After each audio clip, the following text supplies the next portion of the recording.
remember getting into Minecraft like a while ago, and then I just sort of got bored because there's only so much to do. without mods. Yeah. Well, I mean, maybe it's just that I'm not that much of a gamer. Like the ones I keep going back to are the two big Zelda games that are out right now, and Skyrim, and that's it. You know, and I have a mod that's installed that turns Talos into Lenin with the um um what is And it, the hammer. He's holding the hammer and the sickle in his hand, and it's great. It's great. I keep thinking, was this in the original or is this a mod? It must have been a mod because that is not Talos. Oh man. Ugh, just makes could me laugh every imagine time I see it. what people would do today if we had any recordings of Lennon. How much there'd be so much TTS. So many memes. I know. I'm just thankful Patrick Stewart took up the mantle in the 70s when they made the Fall of Eagles. Go watch that. It's free on YouTube. I ripped the whole thing from there, but I'll get to it later. Yeah, same. It's in my pile. Yeah, it's in my pile of stuff, same as you, that to watch and uh do stuff with. So anyway, for everybody who's watching on YouTube, and actually I should really post it to my link, which I will do right now, before we take off. We're going to be talking about the philosophy of nature, and specifically the concept of elements in the philosophy of nature. And these elements are going to look pretty familiar to viewers in old stories about earth, air, fire, and water. And that's actually exactly what they are. But for Hegel, who is quite aware of the rise of chemistry and chemical elements, these things are more abstract thought determinations, thought objects, right? And so, as thought objects that n- uh, are derived logically from the prior forms that we've talked about. They are the I'm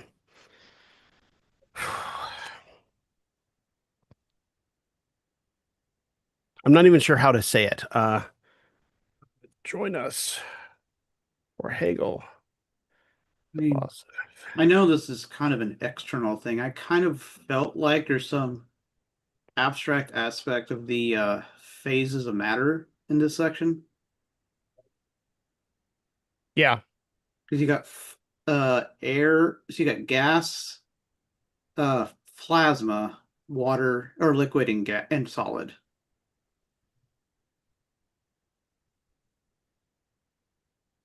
and it kind of makes interesting sense how they all are alike and different, and it just sort of like, oh, that's what he's talking about here. I mean, that's what I got out of this. It's kind of like, oh, okay, I Well, can see where he would have fire been comes. better off, I think, to have done things that way instead of going back to medieval science. I think Hegel loses a lot of people just because he did that. Well, and he makes it clear in the actual discussion that I mean let's read it, in his own words, rather. So Kyle, 281, if you could. The determinations of the elemental totality which have an immediate existence as free, independent bodies, are contained in the body of individuality as subordinate moments. As such, they constitute its universal physical elements. In recent times, chemical simplicity has been arbitrarily accepted as the definition of an element. This chemical simplicity has nothing to do with the notion of a physical element, which is a real matter, a matter which has not yet been volatilized or dissipated into a chemical abstraction. Okay, so just going back to where we were at this point in terms of natural abstractions in thought. We are at the point at which the planet Earth has been identified as the as well as the sublation of all of the necessary abstractions before it. So he says the opposition which has gone back into itself is the earth or the planet as such. It is the body of the individual totality where rigidity opens up into a separation into real differences, and this resolution is held together by a self-like point of unity. So working backwards, okay, in this self-like point of unity are real differences into which it is separated, and those differences into which it's separated are, as Hegel just said here, the physical elements. Those are not meant to be fully uh, it goes back to the question of when you come across carbon, oxygen, nitrogen, those things, and you encounter them with your senses, how real are they? Um, how how um, how best can you talk about them when you immediately come across them? Well, as Hegel says, sense certainty and perception give us impressions of these things, but they turn out to be much more than they are as impressions of experience, right? And so when you're talking about the actual thing in itself, the oxygen, the nitrogen that you actually encounter, right? They're grounded on um, they're necessarily and logically grounded on being being matter, being solid, all of these things. And so at this point in abstraction, the physical elements are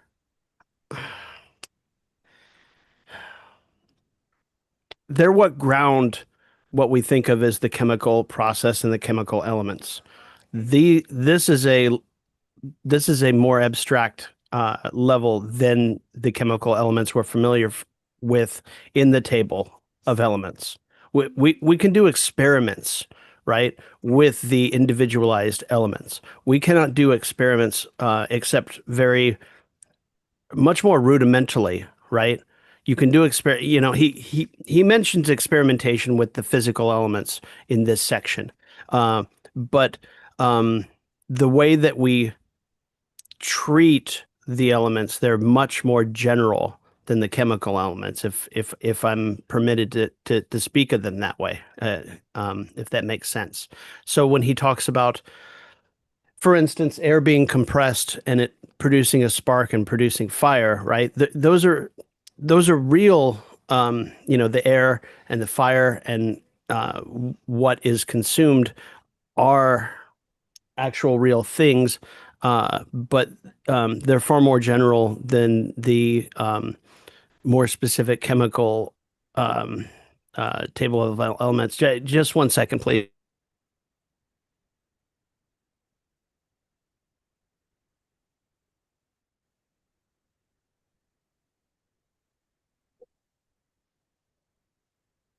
Hang on just a second. I'm going to stop talking and you guys keep talking. I'm listening. Just one moment.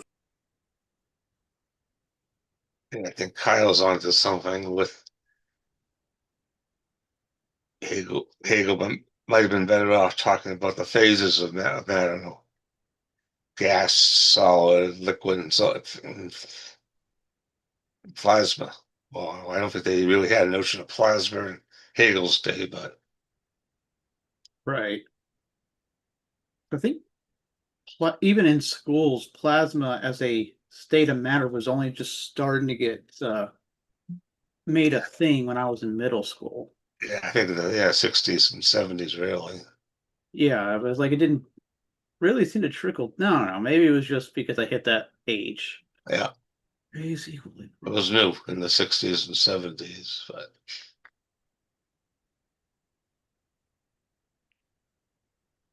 I was just trying to find the parts. Here.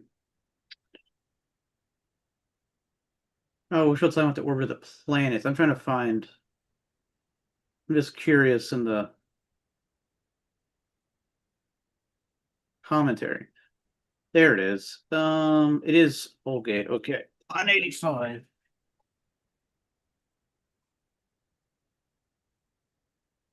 We have to distinguish these categories from empirical phenomena Hegel connect with them. Especially in his lectures, Lego conflates the two and talks simply of light or air when he has their categories principally in view.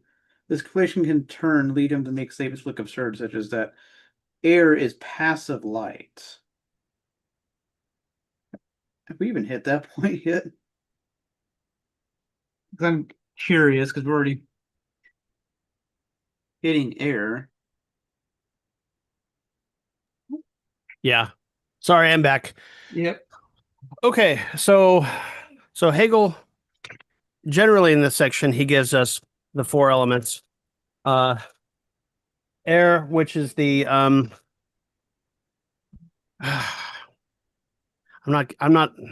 good with these logical terms, but they rust easily. Mhm. Um Funny. Universal, he uses the word universal. Let's see, what does he say here? This process belongs to the individual earth, which is at first, however, only an abstractly universal more nature. So basically, it's the isn't actually filled up. We can identify as making it up. If I can put that in a general sense, does that make sense? So, it's made out of things that are different from each other, and these things that are different from each other are the elements.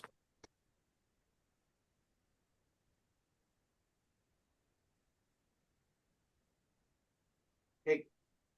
Um, let's read this here. In the planet, the bodies of the solar system are no longer self-subsistent, but are predicates of a single subject. So, and the subject is the planet, right? And the elements are four arranged in the following order. Air corresponds to light. It is passive light, which is sunk to the level of a moment, sunk to the level in thought, necessarily, logically. The elements of opposition are fire and water. Rigidity, the lunar principle. Remember, last time you had the moon plus the comet's weather pattern, I guess you could say, and that made up the Earth, is no longer indifferent, existing by itself alone, but as an element, as a moment, right, entering into relation with an other, namely the individuality, the Earth. It is an active, unstable being for self, which is in ceaseless process, uh, and thus is liberated negativity, fire. Is that what I said? Yeah. The third element corresponds to the cometary principle and is water. The fourth is the earth again, and the earth as returned into itself with the air, the fire, and the water. And that's how you get the earth as an element unto itself that's populated, is the individuality populated, the concretized populated earth, I guess you could say. As the history of philosophy teaches us, it was the main importance of Empedocles to have been the first definitely to grasp and distinguish these universal basic forms. And then he says down here, and I'm going to read some of these things out, and then we can talk about them. I think well, I'll just read it. Men start by assuming that all bodies are composite, and the concern of thought is then to reduce the infinite variety of qualified and individualized corporalities to a simple incomposite and therefore general qualities. Based on this supposition, the conception of the four elements, which has been general since the time of Empedocles, is nowadays rejected as a childish belief because, forsooth, the elements are composite. No physicist or chemist, in fact, no educated person, is any longer permitted to mention the four elements anywhere. To search for a simple universal existence in the sense now current is a matter only for chemistry, a standpoint which will not be dealt with until later on, basically because chemistry involves more elements that make it up than at this level of abstraction. The standpoint of chemistry presupposes the individuality of bodies and then seeks to tear apart this individuality, this point of unity which holds differences in itself, and to liberate the latter from the violence that has been done to them. Okay.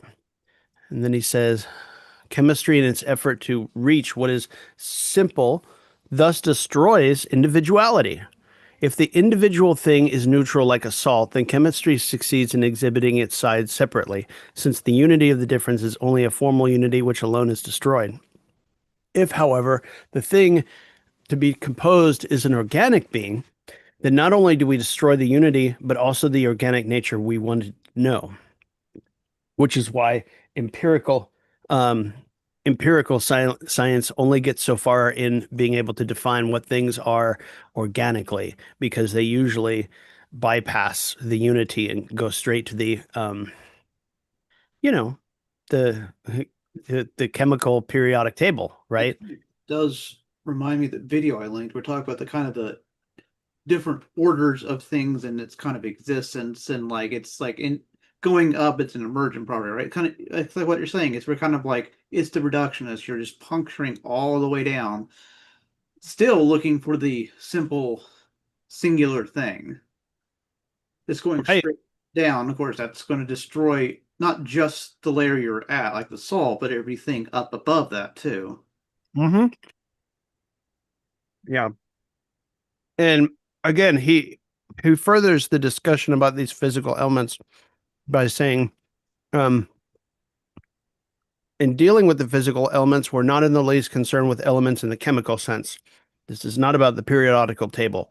The chemical standpoint is by no means the only one.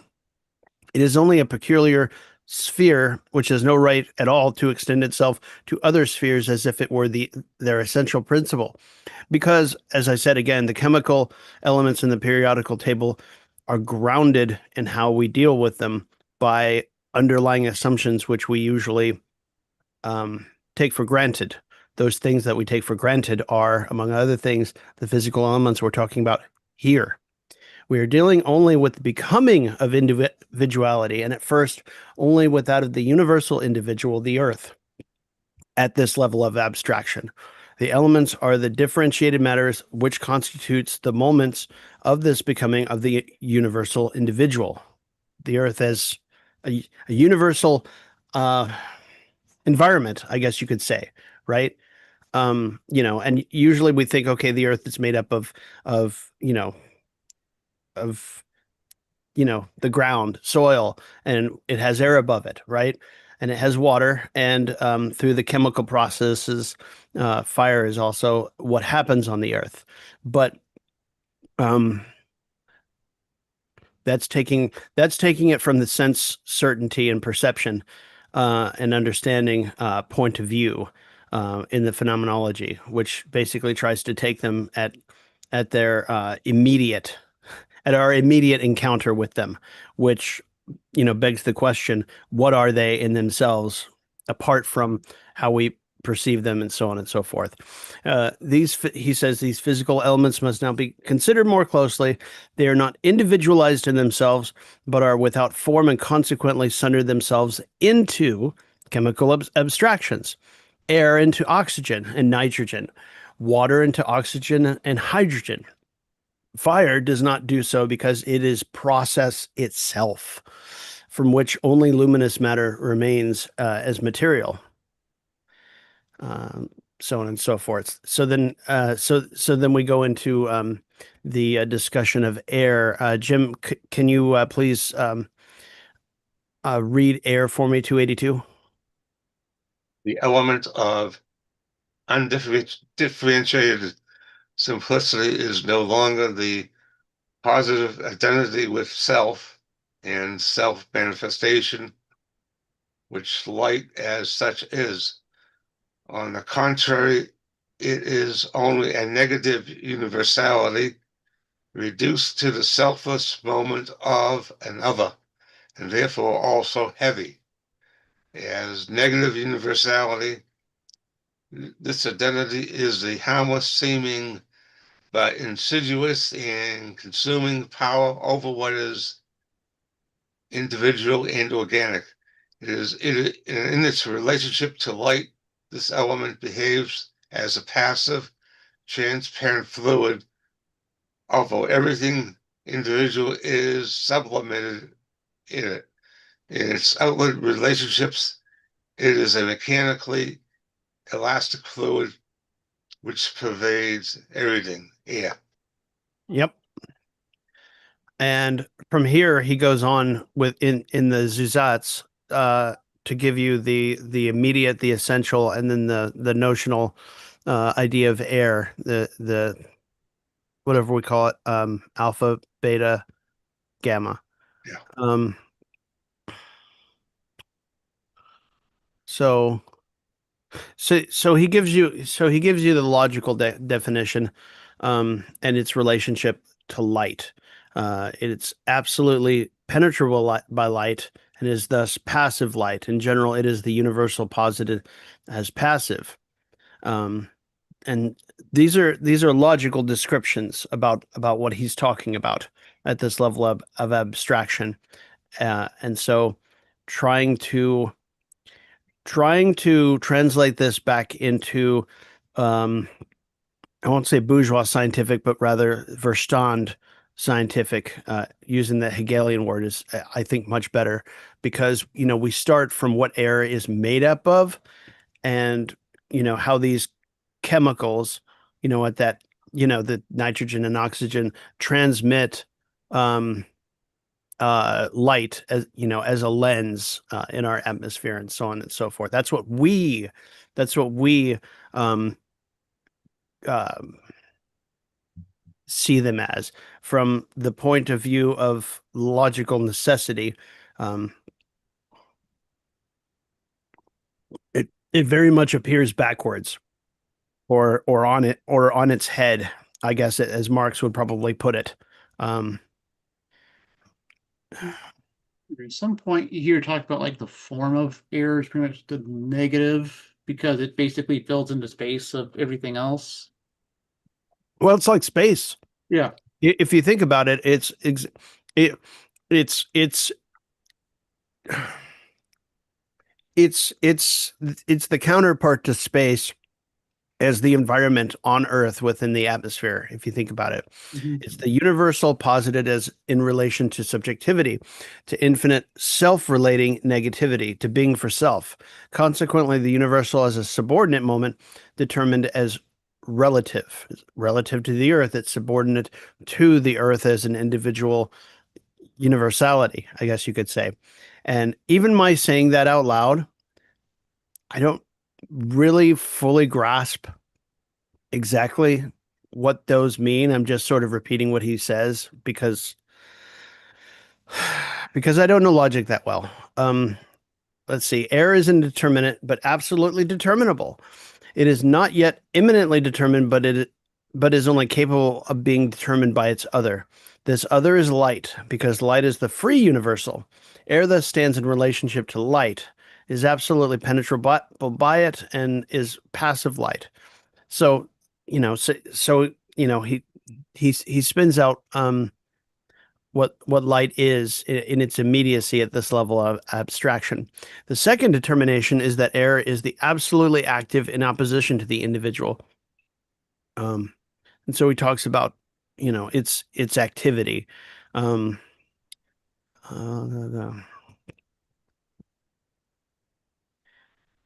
because air is only a universality, it does not come forward in its activity as an individual body which has power to decompose this individualized matter. Air is purely corrosive, the enemy of all that is individual, which it posits as universal element. So, and he talks about how air is corrosive. If a wound is exposed to air, um, it it can decompose if not treated or covered. Organic life is eventually processed back into inorganic matter through air. We can see these processes. And he says, as the universal air is pure, but not an inert purity, For what evaporates in the air is not preserved therein, but is reduced to a simple universality. Um, it is supposed in mechanical physics that the fine particles of these bodies, which are dissolved in air, continue to float about in it, but can no longer be smelt simply because they are uh, so finely divided. I'm sensing a scientific controversy here because um, when when he talks at the end of this paragraph saying that empirical physics has no right to credit the imperceptible with existence, I think he's also talking within mathematics. You know, there was the whole thing about infinitesimals Yeah. versus uh, something to do with calculus. I think that is part of this. Um, I'm just I'm just not sure. It just sounds like it. You know what I mean, Kyle? Yeah, The 'cause for the infinitesimals versus the other one in the calculus. yeah, the infinitesimals was just like the inverse of the infinite, so it's another form of spurious infinity. Yeah, So in this, because that what was it from the continuous versus discrete measure? I can't think of the right word off the top of my head, um, but yeah, so it's kind of you thinking like that, like it's able to somehow air is somehow able to take up the same space at the same time as how they were treating it. yeah, Although I found it kind of funny because in meteorology, I was thinking about how we treat air, and it is really into an essential and unessential, which is moisture, which water vapor, and yeah. dry air, which is everything else. Because Hmm. really, the only thing that makes weather happen is the moisture Yeah, yeah, in that aspect. So, and then you two take one with air, one with steam. So that's why I thought was a funny relationship there, But yeah, you could essentially compress them into the same spot, yes, but their pressure goes up so because there's more mass. yeah, And that's the part that the other people weren't taking into account. Like you could put infinite amount of mass into one spot without a problem. yeah. I, I keep trying to I keep trying to translate his logical argument about the elements into um Verstand and finding myself stymied every time. And I mean, he tells you at the beginning you can't do that. We're not talking about the same thing. But it's one thing to realize it, it's another to read the logical version and try to see it as being the sublation of everything that came before it. Um, Engels, I think. it's a very different argument.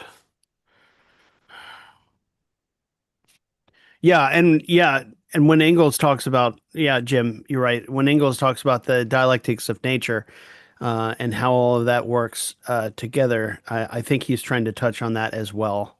Yeah, trying to preserve Hegel's logic, but not. He rejected the reliance on medieval science for like the four elements. Yeah, and I think in rejecting it, what he's really doing is mistaking Hegel's logical necessity um, arguments that look at these as thought objects that end up positing the new objects dialectically and mistaking those objects for real objects and then rejecting them, saying, well, this is part of medieval this and that, right? When actually it's not, at least in Hegel's hands.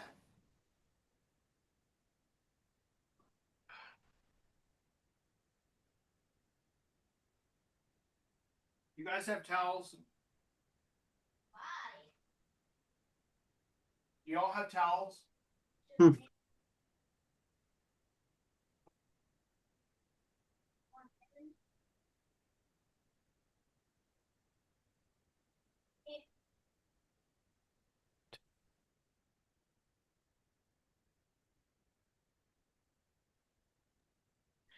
Okay. So I'm just going to read through some of this discussion real quick. Since air offers resistance only as mass, it is indifferent to the space it occupies. It is not rigid, but is without cohesion and has no external shape.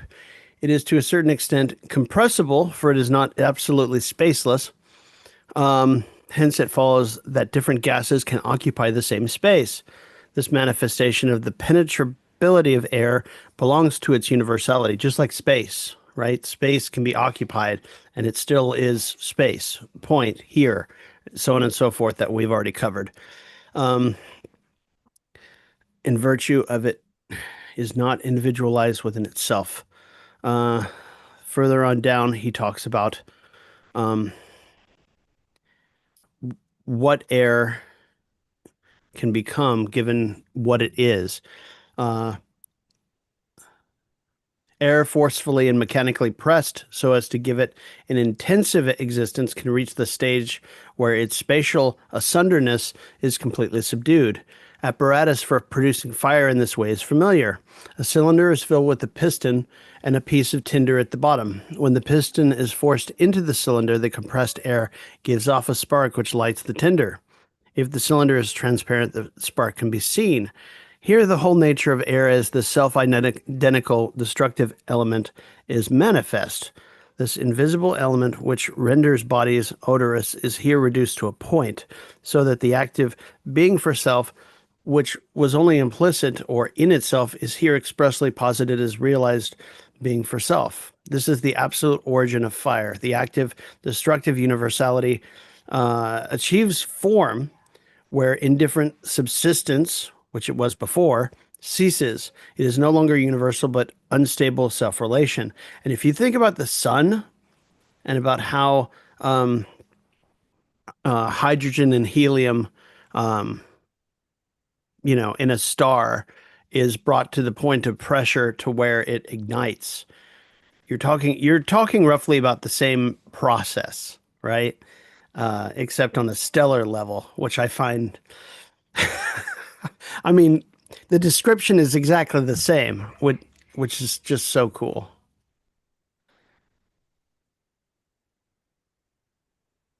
Although in the case of the sun, we're not talking about air um, so much as the individualized elements themselves being compressed um, at a nuclear level, and the sun's process is nothing if not described as nuclear. If you think about it, that's exactly what we call it. The sun is fusion, right? Yeah. Okay. Hydrogen, helium fuse, energy is released continually, and that's the star. That's the star's process. Okay. Cool. So then he goes on to there's a lot to talk about here. I mean, we're not even talking about 8 pages in the entire book, and talking about the elements and how they work at this level of abstraction is rather involved. Um, it's kind of cool. I like it. What were you going to say, Kyle? I was thinking, 'cause we're going through where we have like air is abstract universality, then you have the active and passive being for self, and then I'm trying to remember what Earth was at that point. Um, at that point, Earth is pretty much like Earth. I mean, he says the element of developed difference and its individual determination is Earth, as distinct from the other moments. It is in the first instance earthiness as such, and is yet indeterminate, but as the totality which holds together the different moments in individual unity. It is the power which kindles them into a process which it also sustains. So the individual element of Earth that's fully realized is a process in itself So that combines the lunar process with the cometary, um, and suffuses it with um, with what light brings, for example. Um, So air, fire, the process of change in an earthly environment are very much mediated by fire and water. And the air sustains sustains it with life, because you can't have fire and water. Um, well, okay, that's not true. You you can have H2O outside of an air environment, but it looks very different. You look at the different places in the solar system where water shows up, it's in a very different state than it is here on Earth, right? If we were to if we were to go out into the solar system and extract water, right? Like we would have to I think mine it and then turn it into what we think of as water and use it. So like you watch The Expanse, the first book, the main character Holden works on a water hauler. Um, at other times, it's called an ice hauler because they literally mine the ice off of asteroids or other bodies, put it in their hold, take it back to Ceres or other places where they process it back into water for use. Um, Sci-fi digression there. Uh, um, okay, so yeah, so that sort of answers your question, Kyle, I think. Um, I'm going to read out here. Actually, I did a talking with that 283.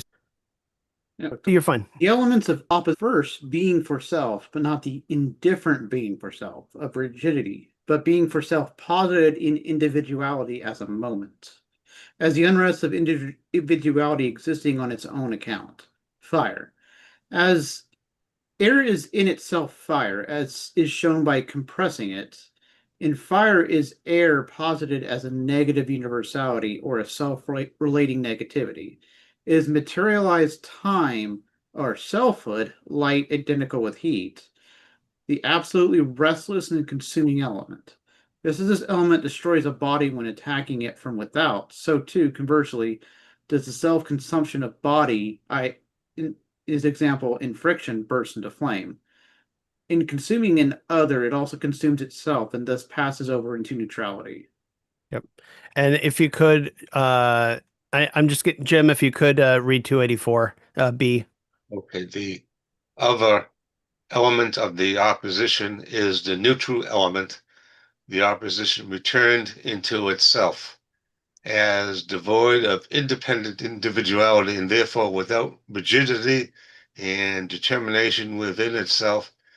It is a thoroughgoing equilibrium that resolves any determinateness mechanically placed in it. Limitation of shape, it receives only externally and seeks it from outside adhesion. It does not have the unrest of process in itself, but is only the possibility of process, namely solubility. It is capable of assuming a gaseous and a solid form as a state apart from its characteristic state, that of internal indeterminateness. This element is water, so he's basically saying the four elements can transmute from one to the other. Yeah.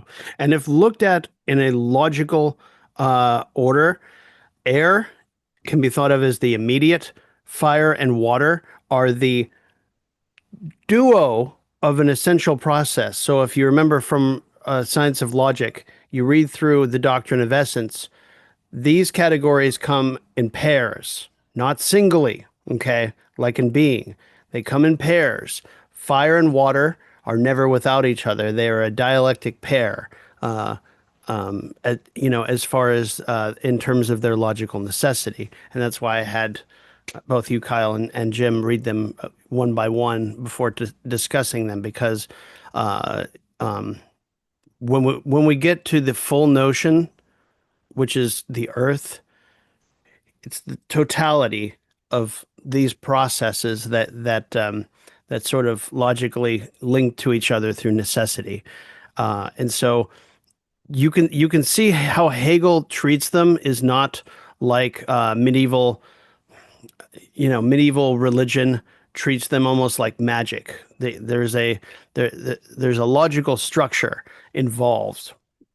Air shows up as the being, or the immediacy, which is a better way to say it. And that immediacy uh, begets or becomes, or okay, no, I'm not even saying it right. I'm sorry. All right, let's see here. Air 2 is this negativity of particularity, but it is inconspicuous because still posited in the form of an undifferentiated sameness. As an isolated individual and localized existence distinct from other modes of existence, it is fire. So, individual, localized, compressed air is fire, which experimentally is true. Fire exists only as this relation to a particular body. It does not merely drain the body, leaving it tasteless and odorless as indeterminate and savorless matter, but it destroys its particularity as matter. Heat is only the manifestation of such destruction in the individual body and is thus identical with fire. Fire is the existent being for self, negativity as such. Only not the negativity of an other, but the negation of the negative, which results in universality and exact likeness. It's very interesting there, right? You get the negation of of the negation showing up in here. It is an activity which, let's see here, in fire, that which is not is posited as being, and vice versa. Fire is accordingly active time.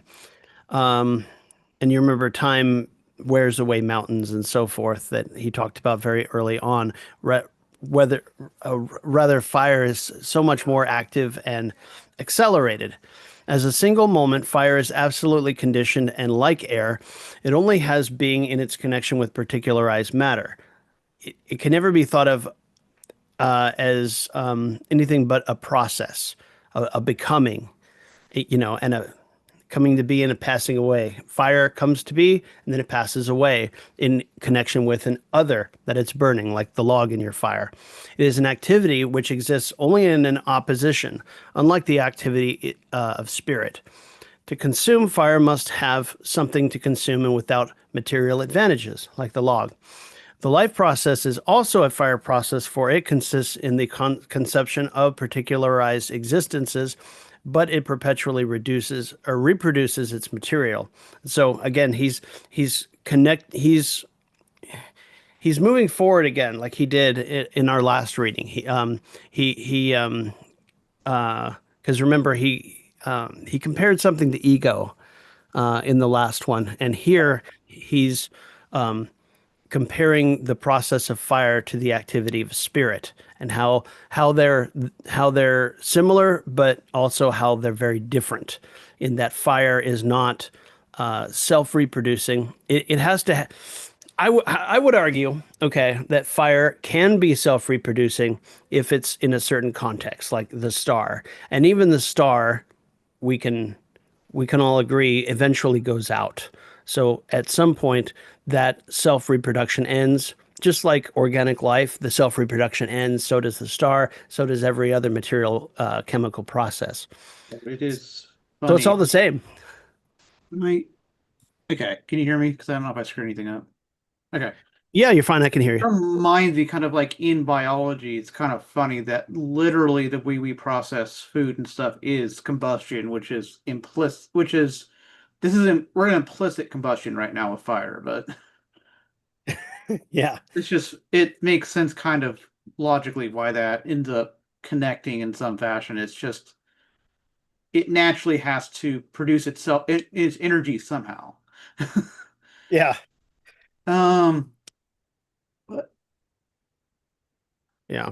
what was I Let me see trying to here. think here? Yeah, the part where air doesn't necessarily create combustion, but it definitely in movement makes sense as like air, active process of regenerating. So it's that in that sense, it's plasma is air-like in that sense, right? So I'm trying to think Well, about it from another angle too. Oh, well, fire is a state that necessarily occurs under certain conditions of air. Not all conditions of air lead to fire. Um, Right.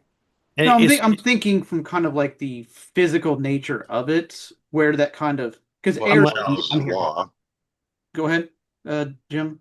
you compress air, its temperature will increase. Oh, yeah. Right. And I was just kind of, the temperature is high enough, it will cause a fire.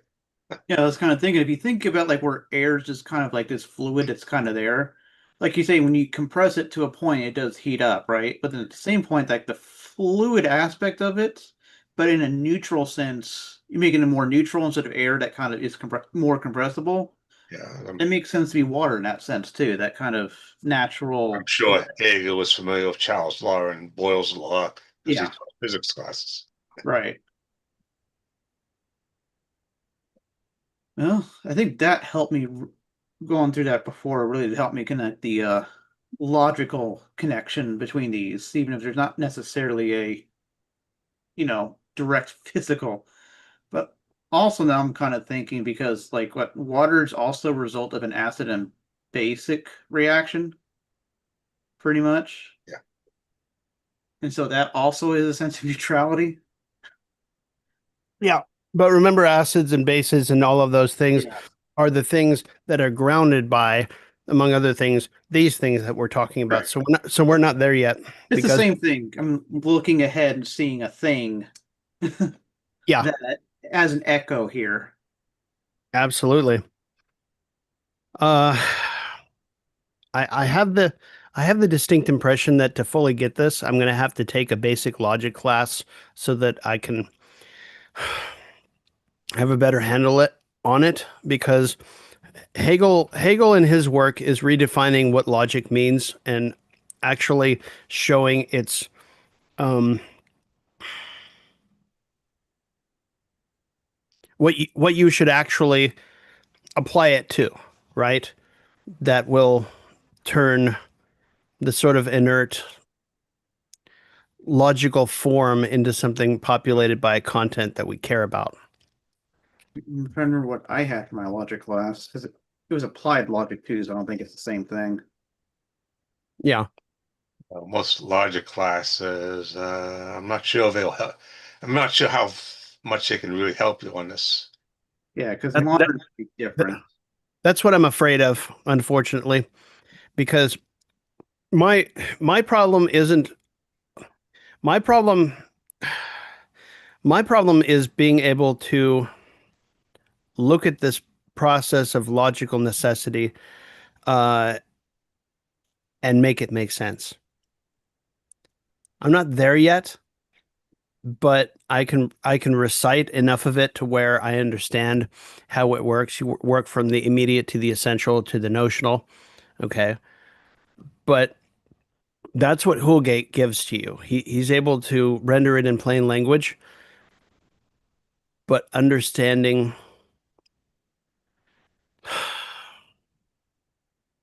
I don't even know how to put it into words.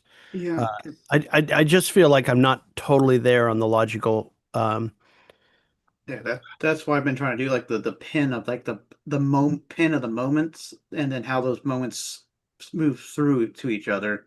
Mm, It's why I was going through what I was saying earlier. I think I kind of got the logic here of why that happens, right? Because sort of like air in a sense that is interacts kind of becomes moving and therefore you got fire, but then that fire burns itself out. Now it's sort of like this passive other that's there. It's still got the fluid form, so it's not as compressible. You got water, and then that kind of relationship of all of them together in this process is earthiness. yeah. I'll read the last part here. Okay. Fire is air posited as different, a negated unity, an opposition which is just as much reduced to neutrality. The neutrality in which fire is submerged, extinguished fire, is water. The triumph of the ideal identity to which particularized matter is brought is as a manifest unity, light, abstract selfhood. Since the element of earth remains over as the ground of the process, all of the elements make their appearance here. And the leap I can't quite make, and maybe because it's the essential is the essential argument. Um, how you get from fire to water is not clear to me, but then again, fire is paired with water as an essential element. These are two opposites Yeah. within the doctrine of essence structure of these two um, of these two categories. I have to And say, remember that determination is negation, right? So what's the negation of fire? yeah, yeah.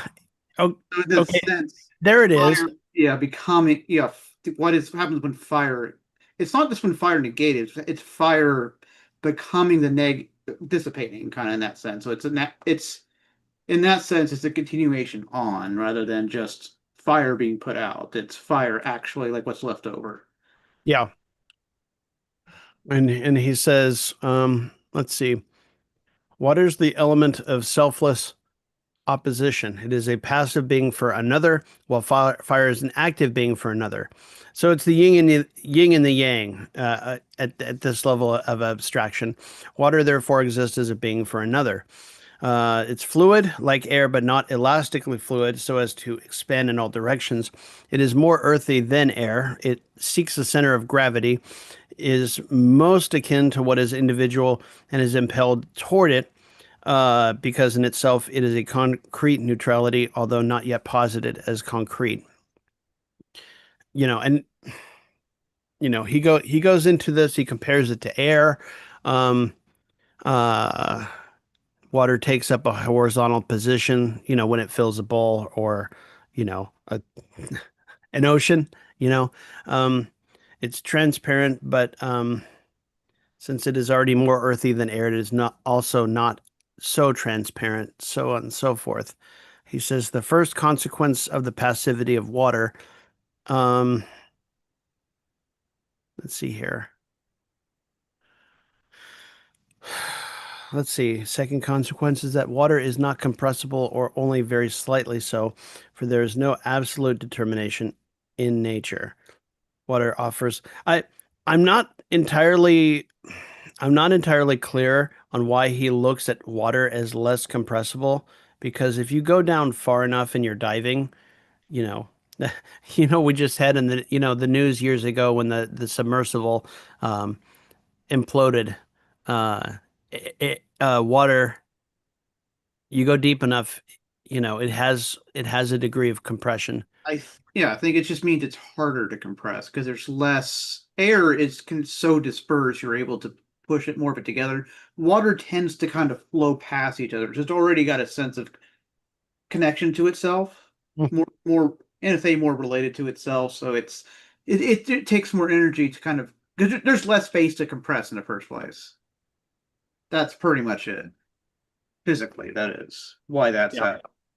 So he's like talking about when you have like, pneumatic tubes, it's a lot easier to use a liquid of some kind than water than air, because air is going to compress more than it makes a movement, while you need that liquid to kind of create an equal pressure downstream. So that's how I visually think of it.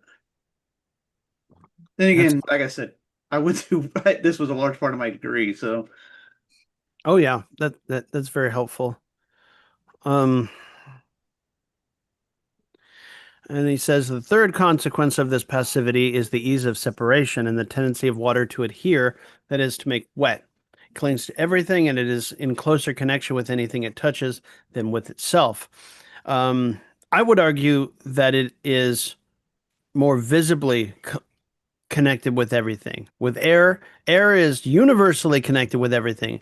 With this form of particularity, it's easier to see it clinging to everything. You know, we we don't think of air as adhering and making things airy because everything's already airy. Air is all around us, but with water, it tends to adhere more visibly, I guess you could say. yeah, I think yeah, that's just the polar nature of it kind of makes it unique in that sense too. Yeah. That's yeah, lacks internal cohesion and stability. Yeah, like I said, it's still sliding past each other when it's a liquid. Yeah. I really like the end matter here because it's actually very helpful. Mhm. He says, summarizing the character of the three elements considered, we must say that air is a universal ideality of everything that is other to it, the universal in relation to what is other, by which everything particular is destroyed. Fire is the same universality, but is manifest and consequently in the form of being for self. It is therefore an existent ideality, the existent nature of the air, the becoming manifest of the reduction to show of what is other. The third element is a passive neutrality. These are the necessary thought determinations of these elements. That last sentence right there is reminding the reader that this is not bourgeois or Verstand physical categories that we're labeling as we're in our laboratory. These are thought determinations of the elements, and so are very different animals. And again, the earth, the individual element, is the combined unity of those three elements, and is the, I guess, the consummation of the process. If you could think of the earth as the consummation of the process of, you know, the air, the fire it produces, and the water that puts it out. That's it. And these are logically derived from the previous determinations we talked about, which are still quite abstract. And that's it. Next, we're going to be talking about the meteorological process, the process of the elements, which is your bailiwick, Kyle. So I'm sure you're Yeah, going to have a lot to say in this next section. I'm sure. Especially, I think, like I said, going through the four elements, kind of think did actually prep me for this because I feel like that helped me really get into kind of the natural logical aspect of this in a way I hadn't before because I had absolutely something to kind of compare it against versus kind of my general understanding of space and time and all that. It felt a little more visceral, I guess, to say. Yeah. And I'm beginning to realize that More abstract too. working through the natural logical categories, as Hulgate called them, um, if you're having trouble reading the science of logic, for instance, or even the phenomenology, referencing this one, um, to where it connects some of these natural elements, moments, processes to his logical language, you can read it back into the science of logic and find yourself a better center of gravity of where you are and what you're doing with it than you might have before. Because, I mean, as I found, the science of logic is very hard to parse when all of these are thought objects of thought, right? Which is not very concrete when compared to, say, a planet or a comet or air, fire, and water. Yeah. Versus what was it? Identity, positive and negative, and then unity. Yeah, there you go. Exactly. The basic path of essence here because this is the basic similar spear because it necessarily goes through the same path at Mhm. at another note or another octave. Yeah. Exactly. Let's see what we should read. We should read from page 113, starting with the process of the elements, because I'm going to see if we can't make this a full stop or if we should cut it halfway. So what did I say? 113 Yeah. to 124 makes it a solid 11 pages, and it takes us up to the physics of the particular individuality. This is going to cover a lot. Okay. I won't lie. What did I say? 11 pages Yeah. is Yeah. going to cover a lot, but it covers the whole of this process of the elements. If we don't get all the way through talking about them, on the one hand, or if we need to skip a week to fully Amen. read it, that's fine too. One of Um, the one of the paragraphs has 3.5 pages of commentary alone, so it's not that as bad as it looks. yeah. And I mean the commentary ends up illuminating the shorter paragraph. And so um I don't know. I've been kind of lackadaisical at organizing any kind of notes on this. I'm just kind of meandering along as we go. I hope that's all right with you guys as far as the structure goes. But yeah, um 113 through 124, I think I said. Uh, that'll get us the process of the elements, and hopefully uh, we'll make our way through. Um, Next week is the 23rd of June. I think I'm good to go as long as you guys are. Yep. All right, comrades, you have a good